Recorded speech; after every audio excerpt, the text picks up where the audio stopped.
এই গরম থেকে স্বস্তি পেতে বাঙালির কাছে দার্জিলিংয়ের পরেই সব থেকে ফেভারিট জায়গা মনে হয় গ্যাংটক। আর গ্যাংটকে গিয়ে শপিংয়ের সব থেকে ফেভারিট জায়গা হলো লালবাজার। আর এই জায়গাটায় কিন্তু আমার এর আগে কখনোই যাওয়া হয়ে ওঠেনি, কিন্তু এইবারের গ্যাংটক ট্রিপে আমি গিয়েছিলাম এই লালবাজারে, তাও আবার রাত 9:30টার সময়, মানে যখন অলমোস্ট এটা বন্ধ হওয়ার সময় হয়ে গেছিলো। আর এই লালবাজারে কিন্তু বিভিন্ন ভ্যারাইটির উইন্টার ওয়্যার পাওয়া যাচ্ছিলো, আর তার সঙ্গে বিভিন্ন রকমের ছাতা।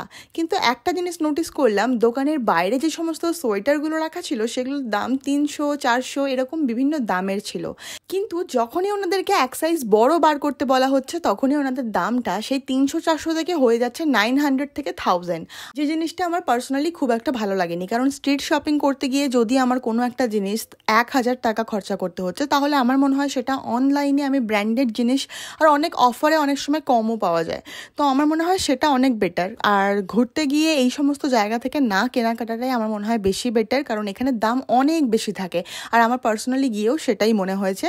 তবে এখানকার ছাতাগুলো কিন্তু দেখতে বেশ ভালো ছিল, আমি তো এখান থেকে বেশ কয়েকটা ছাতা নিয়েছি আমার জন্য। যাই হোক, তোমরা কারা কারা এই লাল বাজারে গেছো সেটা কিন্তু অবশ্যই কমেন্টে জানাতে ভুলো না। আর তোমরা যদি এখানে গিয়ে থাকো তোমাদের এক্সপিরিয়েন্সটাও কমেন্টে অবশ্যই শেয়ার করো। যারা গেছো তারা তো জানোই, আর যারা যাওনি তাদের জন্যও বলে দিই, এই লোকেশনটা কিন্তু খুবই একটা কমন জায়গায় রয়েছে। এই যে ব্ল্যাক ক্যাট, যেখানে অনেক সবাই ফটো তোলে গ্যাংটকে গিয়ে, ঠিক এর অপোজিটেই তোমরা দেখতে পাবে লাল বাজার। আর এখান থেকে এন্ট্রি করে তোমরা নিচের দিকে নেমে গেলেই বাজারটা দেখতে পাবে, যেটার নাম লাল বাজার। আর এখানে যে সমস্ত জিনিসগুলো পাওয়া যাচ্ছে সেগুলো কিন্তু একেবারেই কমন লেগেছে আমার কাছে, মানে খুব একটা এক্সট্রা অর্ডিনারি কিছু ছিল না, যেগুলো গ্যাংটকেই পাওয়া যাচ্ছে। এগুলো কিন্তু কলকাতাতেও ইজিলি অ্যাভেলেবেল। আমি তাও জানি না মানুষ এত কেন হাইপ বানিয়ে দিয়েছে জায়গাটাকে। এবার আমি একটা কথা বলি, এই জায়গাটায় যাওয়ার পরে আমার যেটা পার্সোনাল এক্সপিরিয়েন্স ছিল সেটা তো আমি শেয়ার করে দিয়েছি ভিডিওতে। এবার এটা নিয়ে হয়তো অনেকেরই খারাপ লাগতে পারে, আবার বা আমার সঙ্গে সহমত হতে পারো তোমরা। যাদের যাদের এই জিনিসটা আমার সঙ্গে রিলেট করতে পারছো সেটা কিন্তু অবশ্যই তোমরাও কমেন্টে জানিও।